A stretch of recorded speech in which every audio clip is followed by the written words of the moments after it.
Salut à tous, c'est Maxence, j'espère que vous allez bien. Aujourd'hui on se retrouve pour une vidéo où je vous montre comment vous entraîner efficacement et simplement, sans matériel, à la maison.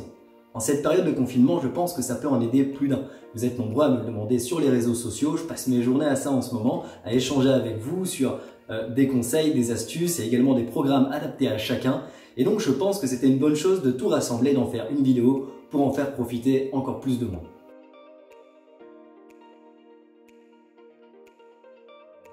Je vous invite à faire attention à une seule chose, votre ressenti. Si à un moment vous sentez une douleur ou quelque chose d'anormal, arrêtez tout de suite la séance et prenez du repos. Changez peut-être l'amplitude de l'exercice ou la façon de travailler les muscles. Tout ça évidemment, vous allez le voir dans la vidéo. Maintenant c'est terminé, j'arrête, j'ai été assez sérieux pour ce début de vidéo. On passe à la suite. Pour cette séance, on aura besoin de peu de matériel ou en tout cas que du matériel que vous avez chez vous, c'est-à-dire 2 chaises.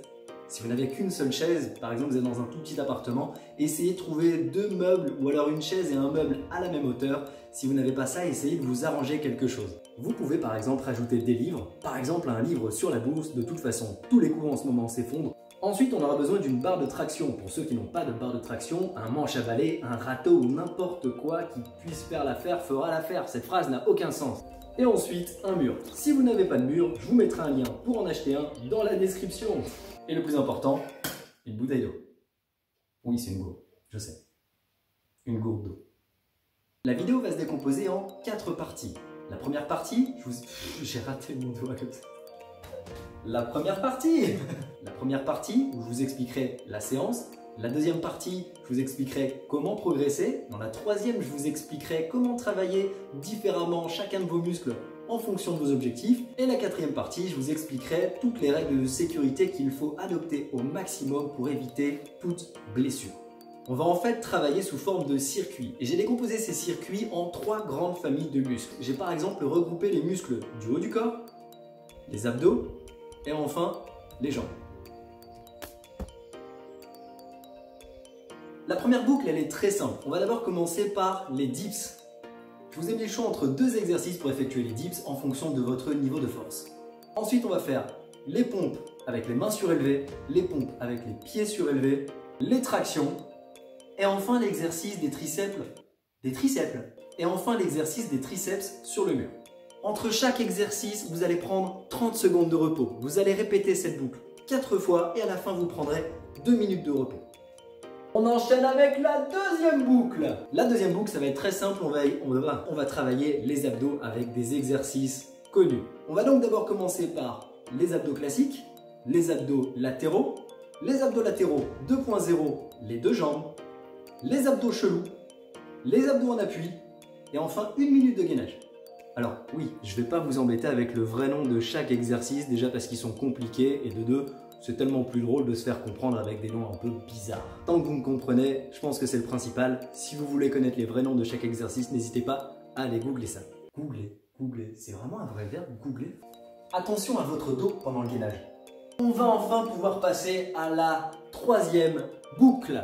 Les jambes, c'est très simple. On va faire, premier exercice, l'exercice des squats à une jambe de face, des squats à une jambe de dos, latéral, 1 minute de chaise, et des squats sautés ou des sauts extension. Vous appelez ça comme vous voulez, peu importe, faites-les, c'est le principal. Maintenant qu'on a toutes ces informations-là, on va essayer de comprendre comment progresser. Déjà, premièrement, il y a un truc qui est intéressant à savoir, c'est qu'en fait, vos muscles s'adaptent à ce que vous leur demandez de faire. C'est-à-dire que si tous les jours, vous faites 20 pompes au matin au réveil, eh bien, vos muscles vont vous fournir assez d'énergie, ils vont s'adapter pour faire 20 pompes. C'est tout. Ils feront donc pas plus que 20 pompes. Stop, je me rends compte que j'ai oublié quelque chose. Ça veut donc dire que si on demande le même effort tous les jours à nos muscles, ils ne progresseront pas. L'idée de la progression, ce serait donc de demander à chaque entraînement un effort un peu plus conséquent. Il y a une phrase par exemple qui dit « Si tu veux de la force, force. Si tu veux de la détente, saute. Si tu veux de la vitesse, accélère. » Mais alors maintenant qu'on sait tout ça, on va quand même pas procéder n'importe comment. Vous connaissez peut-être ce tableau qui est assez connu en musculation.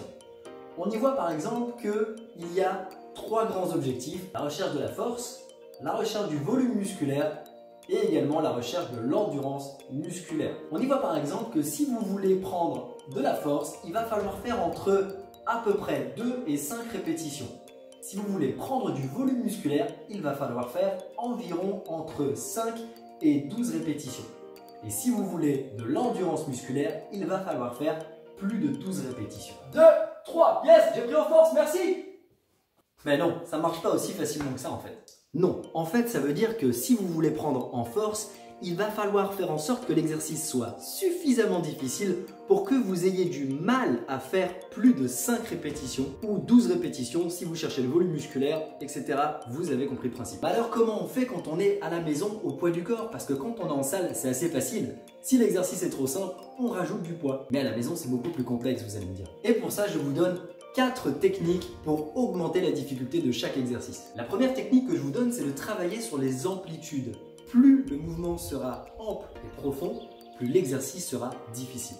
La deuxième technique, c'est d'augmenter votre vitesse d'exécution. C'est même très pratique si vous voulez travailler votre explosivité.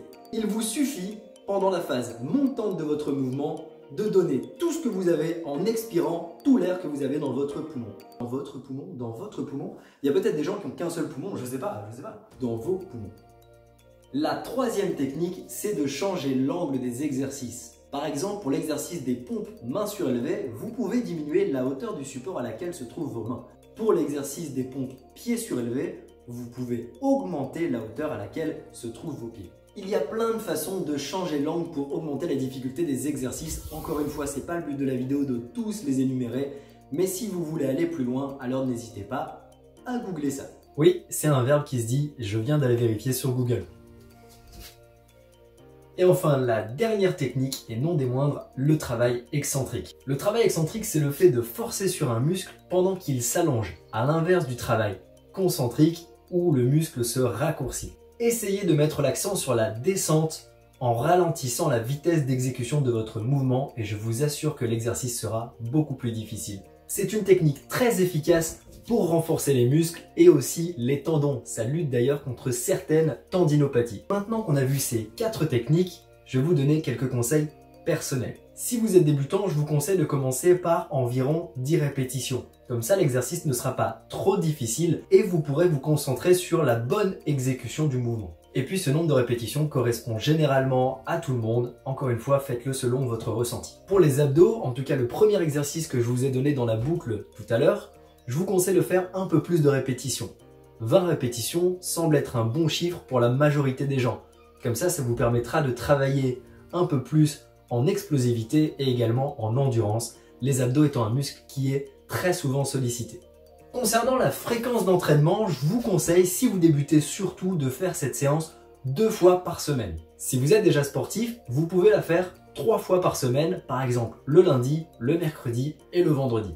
Et si vous êtes déjà très sportif, vous pouvez même la faire 4 fois par semaine. Encore une fois, si vous sentez que vous avez des douleurs ou alors que vous vous sentez mal dans vos journées ou fatigué, n'hésitez pas à prendre un peu de repos. Passons maintenant aux règles de sécurité. En ce qui concerne les exercices pour le haut du corps, faites attention à bien garder les coudes assez proches du corps. Quand je dis proche du corps, ça ne veut pas dire de rentrer les coudes complètement collés, d'avoir les mains écartées, mais d'avoir les bras maximum à un angle de 45 degrés. Jamais au-delà.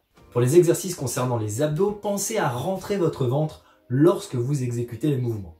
Pour les exercices concernant les jambes, faites vraiment attention. Vos genoux sont une articulation extrêmement complexe qui supporte la majorité de votre poids. Prenez garde notamment à ne pas avoir les genoux qui rentrent vers l'intérieur lorsque vous effectuez vos squats ou également vers l'extérieur. Faites bien attention d'avoir le genou dans l'axe. Aussi, dernière chose, la plus importante, gardez le dos droit dans tous les exercices.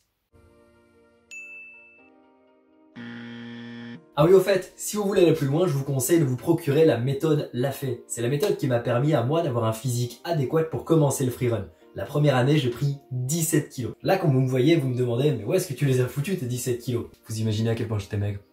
Ok, assez parlé de moi. Dites-moi dans les commentaires quels sont vos entraînements à la maison en cette période de confinement. N'hésitez pas à mettre un pouce bleu si cette vidéo vous a plu. Vous pouvez également la partager si c'est le cas. Abonnez-vous si c'est pas déjà fait. Et on se dit à la prochaine pour une nouvelle vidéo. Ciao!